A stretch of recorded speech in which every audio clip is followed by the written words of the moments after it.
Nagsisimula ang pelikula sa pamamagitan ng pagpapakita sa isang retiradong sundalong inchik na nagngangalang Lei Jun na nasa istasyon ng pulisya sa ika-10 pagkakataon, siya ay nakikiusap sa pulisya na tumulong sa paghahanap sa kanyang pamilya. Sa kanyang memorya, sa sandaling iyon, nakita ni Lei Jun, na malubhang nasugatan, ang kanyang pamilya na natrap sa isang aksidente sa sasakyan. Gayunpaman, sa tuwing pupunta siya sa istasyon, palaging sinasabi ng pulisya na bumalik na lang siya sa susunod na linggo.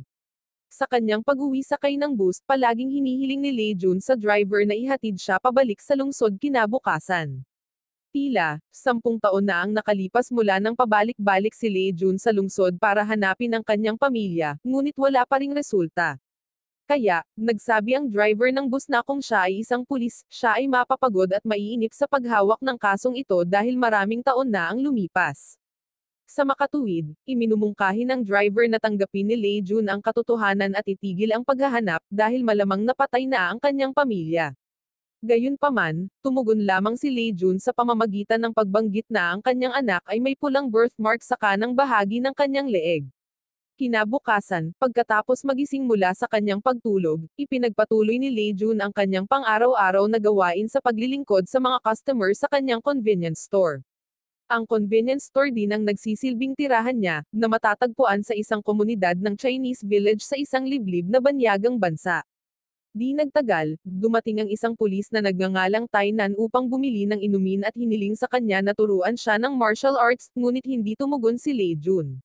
Naalala ni Lei Jun ang sandali na niregaluhan siya ng kanyang asawa ng isang second-hand na kotse na labis na ikinatuwa niya nang matanggap niya ito. Gayunpaman, si Lei Jun ay bumalik sa realidad nang ang kanyang tindahan ay tila yumanig na parang lumilindol na nagudyok sa kanya na lumabas upang malaman kung ano ang nangyayari. Ang eksena ay lumipat sa isang oras na mas maaga sa isang nakatagong safe house. Sa sandaling iyon, ang isang grupo ng Special Forces ay nasa mataas na alerto na nagpoprotekta sa isang babae na isang pangunahing saksi sa isang malaking kaso na ngayon ay tina-target ng mga terorista. Gayunpaman, lalong nagiging tensyonado ang sitwasyon dahil kailangan din nilang harapin ang 3 teenager na patuloy na lumalapit sa kanila para manggulo, at sumigaw na dapat silang umalis ng bansa dahil hindi sila Chinese. Sa kabila ng paulit-ulit na pagtaboy, ang 3 binatilyo ay hindi sumuko at patuloy na nanggugulo, na nagdaragdag ng pressure sa mga nakabantay na tropa. Habang pinag-uusapan kung paano haharapin ang patuloy na panganib, biglang umalangaw-ngaw sa katahimikan ang tunog ng putok ng baril, at naganap ang kaguluhan. Sa gulat, nakita ni Kimi, isa sa mga miyembro ng team na laging alerto, ang isang natatakot na batang babae sa sulok ng silid. Nang walang pag-iisip, tumakbo si Kimi upang subukang tulungan ang bata, ngunit habang papalapit siya, biglang inatake si Kimi ng putok ng baril na nagmumula sa hindi inaasahang direksyon, kaya mas naging mapanganib ang sitwasyon. Sa loob ng safe house, natuklasan nilang nawala na ang babaeng pinoprotektahan nila, dahilan para sabihin ng isa sa mga lalaki na umalis na ang babae. Di nagtagal, isa pang shootout ang nangyari, na nagresulta sa isa sa kanila na mahuli at dinala upang iharap sa pinuno ng teroristang grupo, na kilala sa palayaw na Jian, na may kasamang isang babaeng nagngangalang Ying Thao. Pagkatapos ay sinabi ni Jian na alam niya kung ano ang gusto ng kanyang mga kalaban, ngunit ang saksi na hinahanap nila ay naglaho. Pagkatapos nito, nakatanggap si Jian ng isang tawag mula sa isang tao sa pamamagitan ng isang cellphone na ibinigay sa kanya ng kanyang estudyante, si Xiao Ji. Nagalit agad ang tumatawag dahil nangyari ang pag-atake sa komunidad ng mga Chino. Gayunpaman, idiniin ni Jian na gusto lang nilang makuha ang babaeng hinahanap nila dahil kung hindi ay magkaroon sila ng malaking problema. Nang walang ibang pagpipilian, binibigyan ng tumatawag si Jian ng 12 oras upang mahanap ang babae. Lumipat ang eksena sa convenience store ni Lei Jun nang dumating ang isang babaeng nagngangalang Lin Wan at isang pari, na may dalang isang batang nasugatan. Nang makita ang kalagayan ng bata, ginagamot ito ni Lei Jun, at nagkamalay ang bata. Hindi nagtagal, dumating si Jian at ang kanyang team sa convenience store. Nang mapagtanto ito, mabilis na nagtago si Lin Wan habang ang 3 takot na lalaki ay lumabas na nagbabalak na sumuko. Ngunit bigla silang tinamaan ng putok ng baril. Di nagtagal pagkatapos, mabilis na isinara ni Tainan ang pinto ng tindahan, na sinundan ni Jian, na nagsabing nandito lang siya para makipag-deal. Sa sandaling iyon, ipinaliwanag ni Gian na simple lang ang deal, nag-aalok siya ng pera bilang kapalit para ibigay nila ang babaeng hinahanap niya para manatiling ligtas ang lahat. Ang babaeng hinahanap ni Gian ay si Lin Wan, na matagumpay na nakatakas mula sa safe house ilang oras ang nakalipas. Sa oras na iyon, nakiusap si Ying Thao na siya na ang papasok, patayin ang lahat sa loob, at ilabas si Lin Wan, ngunit tumanggi si Jian at pinaalalahanan siya na huwag maliitin ang mga lalaking inchik sa loob. Sa kabilang banda, para sa kaligtasan ng iba, agad na ibinigay ni Lin Wan ang microchip kay Lei Jun at hiniling na itago ito habang plano niyang sumuko. Gayunpaman, mabilis siyang pinigilan ni Lei Jun sa pamamagitan ng pagsara sa metal na pinto ng kanyang tindahan. Nang makita ito, inutusan kaagad ni Jian ang kanyang nasasakupan, si Rui, na pumasok at hulihin si Lin Wan. Kasabay nito, mabilis na inilagay ni Lei Jun ang mga pako at ilang iba pang bagay sa microwave. Pagkatapos nito, tumungo sila sa isang balon na nagsisilbing pasukan sa isang underground tunnel. Pagkaraan ng ilang sandali, bumalik si Lei Jun sa itaas upang harapin ang mga kalaban. Matapos matagumpay na pabagsakin si Rui, mabilis na bumalik si Lei Jun sa basement para sumama sa iba at patuloy na lumipat patungo sa exit. Hindi nagtagal, pumasok ang mga tropa ni Jian at nalaman nilang patay na si Rui. Ito ay agad na nagpalungkot kay Ying Thao, na inaalala kung paano siya madalas na binubuli ng mga batang kaedad niya noong siya ay bata pa.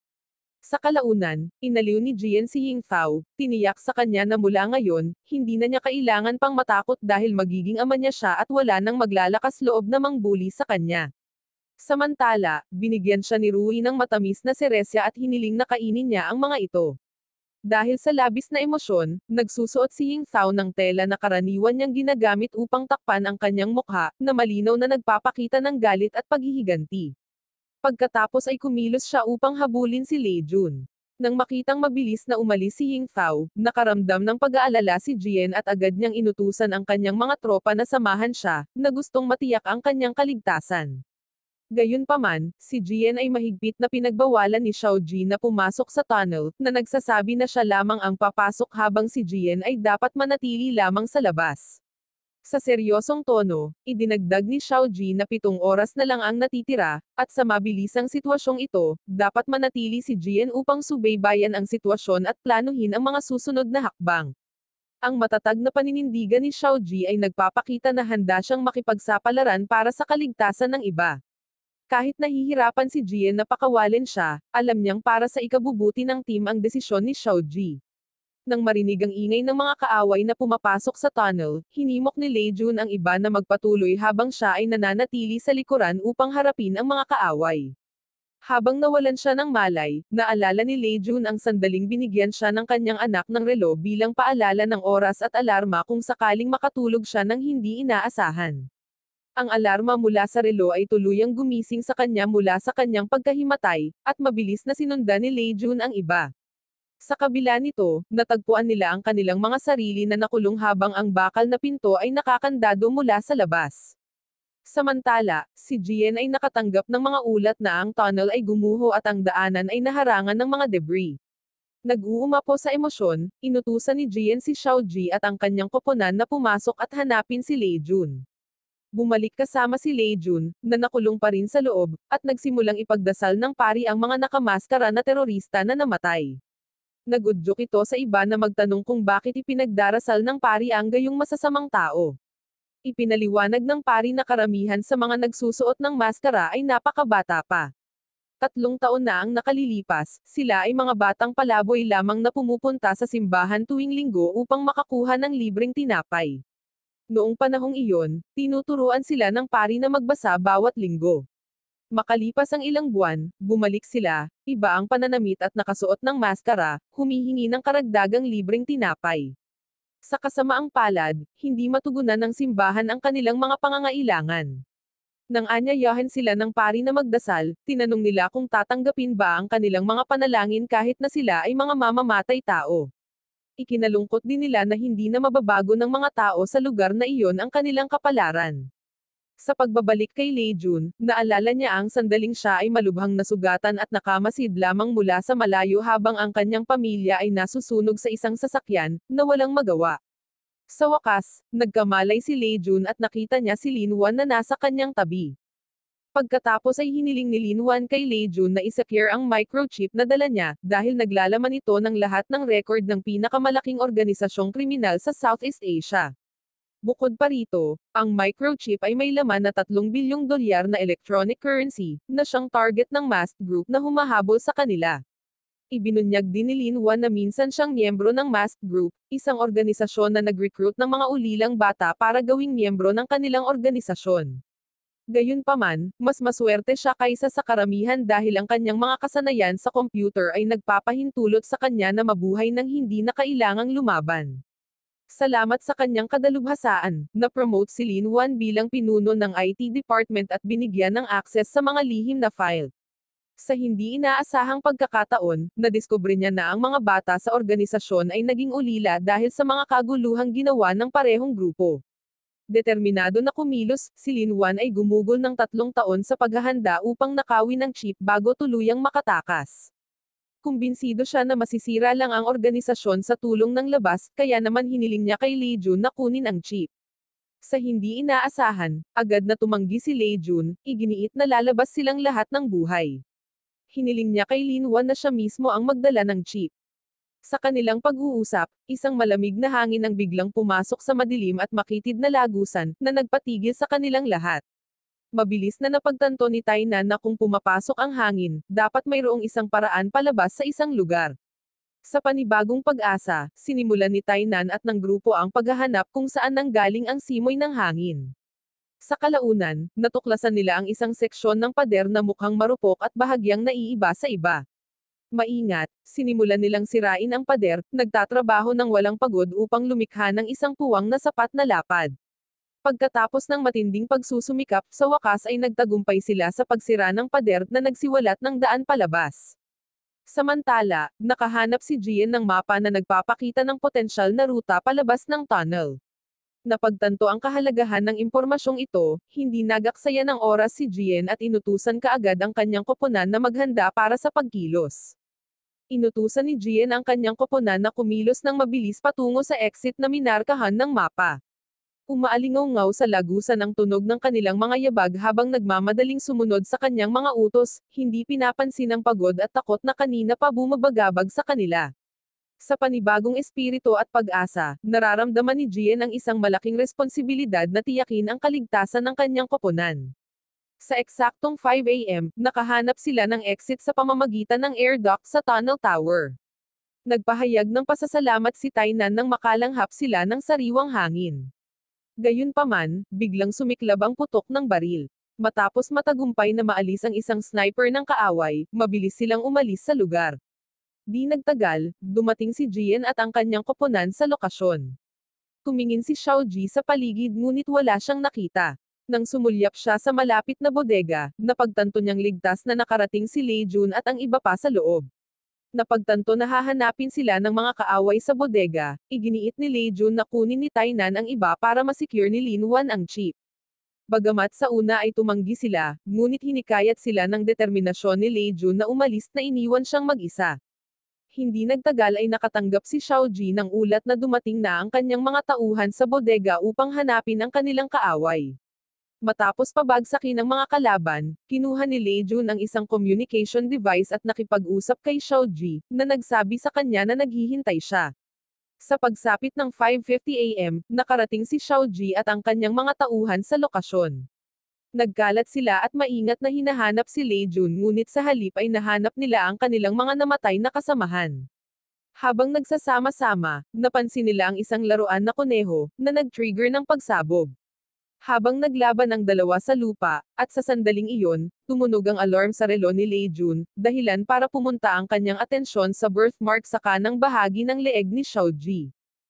Agad na pinakawalan ni Lei Jun si Xiao Ji nang mapagtanto na siya ang kanyang matagal nang nawawalang anak na hinahanap niya sa loob ng mahigit 10 taon. Dahil ayaw na niyang labanan ang kanyang anak, tinanggap ni Lei Jun ang kutsilyong isinaksak ni Xiao Ji sa kanyang tiyan. Sa sandaling iyon, mukhang nabigla si Xiao Ji nang muling lumitaw ang kanyang mga alaala, at napagtanto niyang si Lei Jun ang kanyang ama. Sa gitna ng paghahayag na ito, biglang dumating si Jian at sinaksak si Lei Jun. Sa kabila ng matinding pinsala, nagawa pa rin ni Lei Jun na pigilan ang kamatayan. Inutusan ni Jian si Xiao Ji na tapusin si Lei Jun, ngunit nag-alinlangan si Xiao Ji. Hindi nagtagal, nalaman na si Lei Jun ay malubhang nasugatan at nakoma pagkatapos ng isang nakamamatay na laban. Samantala, nagpasya si Tainan na bumalik sa China upang manirahan sa bayan ng kanyang ama, na naghahangad ng kapayapaan pagkatapos ng kaguluhang kanyang dinanas. Sa kabilang banda, si Xiao Ji ay sinintensyahan ng habang buhay na pagkakakulong bilang resulta ng kanyang mga aksyon. Sa pagtatapos ng kwento, nakita si Lin Wan sa paliparan kung saan kumaway ang pari sa kanya. Sa isang nakakagulat na kilos, kinuha ng pari ang chip mula sa kanyang bulsa at ipinakita ito kay Lin Wan. Sa seryosong tono, sinabi ng pari sa kanya na palagi pa rin silang magkasama. Sa pagkarinig nito, naguguluhan si Lin Wan, magkahalong saya at lungkot ang kanyang nararamdaman habang nagtatapos ang kwento. Wow naman! Doon nagtatapos ang pelikula mga idolo, salamat sa inyong panonood.